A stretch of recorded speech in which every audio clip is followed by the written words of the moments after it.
যারা আপনারা কঠোর পরিশ্রম করেন, আমি বলি কি, শুরু করেন দিনে 17 রাকাত সালাত দিয়ে শুরু করেন।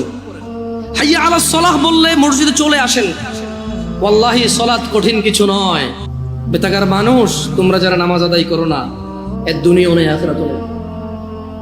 রাসূল সাল্লাল্লাহু আলাইহি সাল্লাম বলেছে, ধনীদের 500 বছর পূর্বে দরিদ্র জান্নাতে প্রবেশ করবে। কত বছর পূর্বে? এই দরিদ্র জান্নাতে যাবে যে সালাত আদায় করে না, সিয়াম পালন করে না।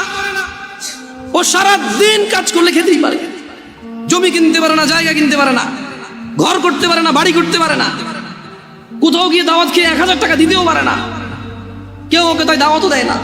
ও সারা দিন সিগারেট খায়, রোজা ভাঙে, হালকা কিছু সিগারেট, হালকা কটা ভাত খেয়ে বলে যে রিক্সা চালাই, বলে যে মাঠে কাজ করি। লা হাওলা ওয়ালা কুওয়াতা ইল্লা বিল্লাহ।